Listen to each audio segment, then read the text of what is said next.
സുഹൃത്തുക്കളെ, ഇതൊരു എൽ ജിയുടെ 2.1 സൗണ്ട് ബാർ ആണ്. വർക്കിലേക്ക് കടക്കുകയാണ്.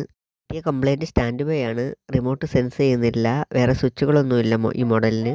ഇതിൻ്റെ മദർ ബോർഡ് സെക്ഷനിലുള്ള power supply, network section, Bluetooth സെക്ഷനൊക്കെ ഒന്ന് കണ്ടിട്ട് വരാം. അതിനകത്തുള്ളത് ഈ 2 ടൈപ്പ് സ്പീക്കറാണ്. പക്ഷേ കുഴപ്പമില്ലാത്ത രീതിയിൽ ബേസ് കിട്ടുന്നൊരു മോഡലാണ്. എയർ സെൻസർ LED ഒക്കെ ഈ ഭാഗത്താണ് വരുന്നത്. ഇതാണ് ഇതിൻ്റെ മെയിൻ ബോർഡ്. ഇതിൽ പവർ സപ്ലൈ ഇൻബിൽറ്റ് ആണ്. പിന്നെ ബ്ലൂടൂത്ത് സെക്ഷനൊക്കെ ഇതിലാണ് വരുന്നത്. ഇവർക്ക് ആൻറ്റിന ഒഴികെ ബാക്കിയെല്ലാം ഇതിലുണ്ട്. എയർ സെൻസർ കംപ്ലൈൻ്റ് ആണ്, അത് റീപ്ലേസ് ചെയ്തിട്ടുണ്ട്. ഇനി ഒന്ന് ഉണക്കി നോക്കാം. എക്കോ ഒഴിവാക്കാനും ക്ലിയർ സൗണ്ടിനും വേണ്ടി ചെറിയ രീതിയിൽ സ്പീക്കറിന് ചുറ്റും അക്വസ്റ്റിക് ചെയ്തിട്ടുണ്ട് ഈ മോഡലിൽ. സാധാരണ ബ്രാൻഡഡ് മോഡലിൽ മാത്രമേ ഈ അക്വസ്റ്റിക് ചെയ്ത് വരാറുള്ളൂ. ഓൺ ആവുന്നില്ല, റിമോട്ട് സെൻസ് ചെയ്യുന്നില്ല എന്നുള്ളത് IR കംപ്ലൈൻറ്റ് മാത്രമല്ല വരാറുള്ളത്, മദർ ബോർഡ് സെക്ഷൻ കംപ്ലൈൻറ്റ് ഉണ്ടെങ്കിലും വരാം. വിവരങ്ങൾ അറിയുവാനും സർവീസ് സപ്പോർട്ടിനും വേണ്ടി കോൺടാക്റ്റിലുള്ള നമ്പറിൽ ബന്ധപ്പെടുക. വീഡിയോയുമായി വീണ്ടും